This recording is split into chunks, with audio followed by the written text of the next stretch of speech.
straight band that sort of seems to goes well. He's going to be protected, that's for sure. Usain Bolt out there, nobody's going to be able to lay a hand on him, and nobody can lay a hand on him in world athletics at the moment. Where's the challenge coming from? Oh, again, it's coming from within, and yeah, he'll have a little bit of a challenge next year. He's had the challenge over the years. His biggest challenge is keeping healthy. But he always seems to be able to get back by the time the championship comes around, and we've seen that over the last few years. Even in 2012, he was injured after the Jamaican trials and had to try to get himself back ready for the games, and he was able to do that. He was injured earlier this year. We saw that race in May, that 200 meters that he described as the worst race of his career, and he was able to come back here after being challenged more so than he's ever been before in his career and deliver. So, staying healthy over the next 2 years, and he's announced that he will retire after 2017 World Championships. So he'll just have to stay healthy over the next couple of years, and the sport is on notice. You have 2 years, 2 more years of Bolt, because regardless of all of the doping and all of those things, before we started talking about doping, we were talking about there are no heroes in the sport. No one's paying attention to athletics anymore, not because of doping, just because there wasn't a lot of excitement. And in 2008, Usain Bolt came along and infused the sport with this excitement, and a person, as you mentioned earlier, who can transcend sport. People who don't follow athletics follow Usain Bolt because of just how his character and his excitement that he brings to competition in sport and what he stands for. And so we're on notice now that we've got 2 more years of this, and what will we do as a sport when he's gone? Well, fine, there'll be another hero. That's the beauty about sport. I know there might not. We thought there's never going to be anyone to come and grab the world attention when you left. We were kind of strumming our fingers waiting. But it does evolve. We do find new heroes, new characters. Maybe it's not quite as charismatic as Usain Bolt, but there will be someone else. And that's what I love about sport, about athletics in particular. And definitely he's inspiring lots of young Jamaican men and women to believe that they can come into this sport and make a name for themselves. And Michael talks about the turn. We all knew that the damage was going to be done on this turn, but no one has quite the stride length and range that he has in the home straight. And so yes, I was foolish going for Gatlin. I was, come on, it's okay. But this is what he does. The favourite event, and I think Connie made a good point earlier on in the week, is that he has done the training.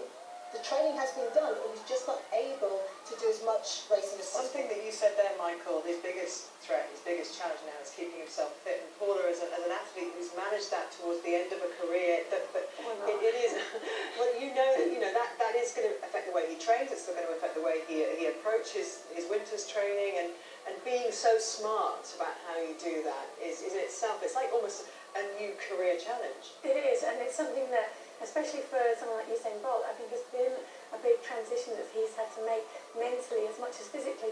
Your body does need more support, needs more looking after, it needs better recovery. You can't be living your life in McDonald's standing chicken nuggets like he was in 2008. He's got to just look after everything much more carefully. He's got to have a bigger support team in terms of the guys that help him recover and bounce back from the 100 to the 200, but also through the rounds. 29 last week. So, he's still in his 20s. We're not talking about somebody here who's kind of on the wrong side of 35, but he's still having fun. He's still reducing the times. He's still able to be the competition, the big championship performer.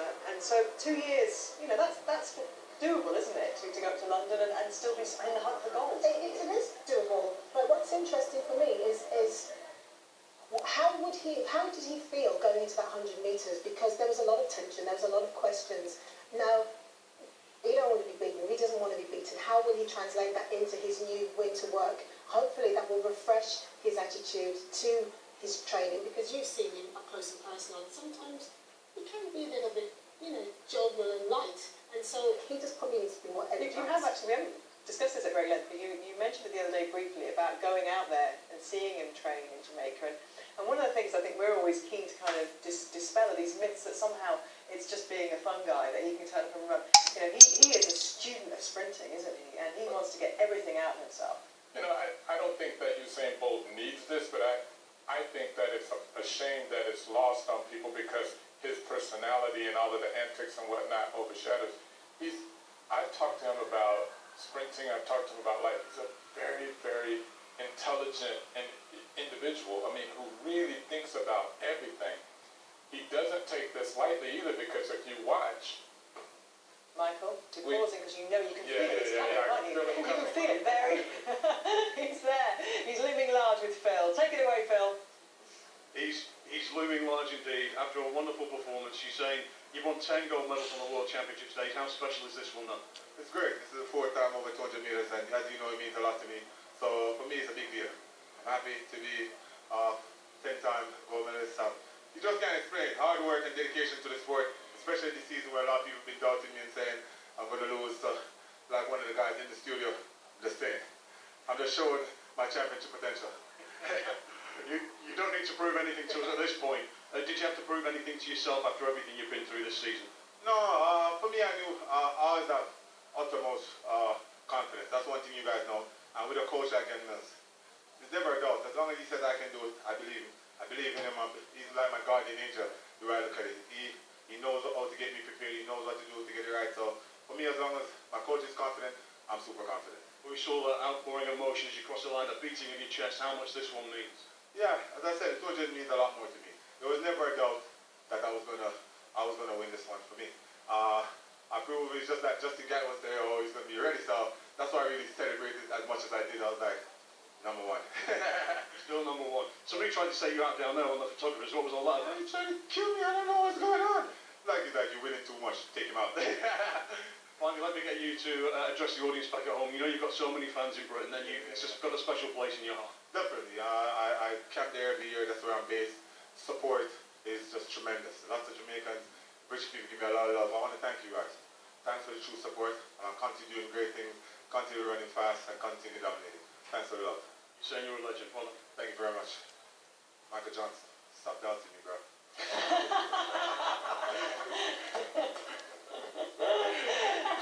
I'm the one that's actually telling this, telling the world, trying to tell Denise. And he, come on. I got you back. Come I got you back. You never doubted it. Come you on, never doubted man, it. Leo Bolt.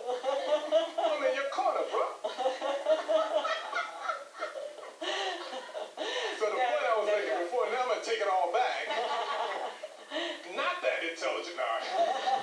You're in the middle of actually eulogizing about just what a student of sprinting and how intelligent he is when he approaches his sprinting. He is, and the thing is, you know, with all of the antics before, I think it overshadows the fact that if you watch him closely, regardless of what race it is, right before the gun goes off, he goes into his focus, and he goes into really focus and taking that race seriously, and that's why you get the results. It's not that he's just this really light character and he doesn't take it seriously. He absolutely takes it seriously.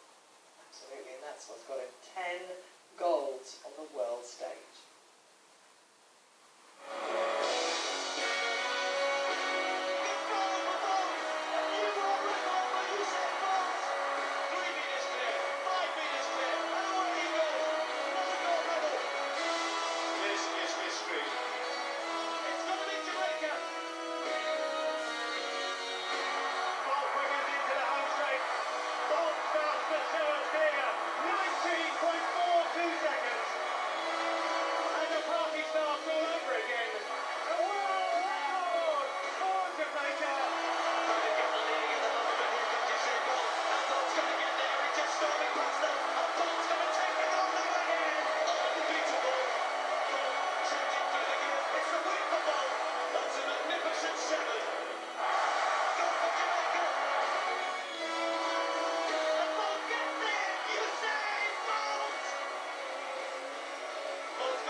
Perfect 10 kind of sums him up.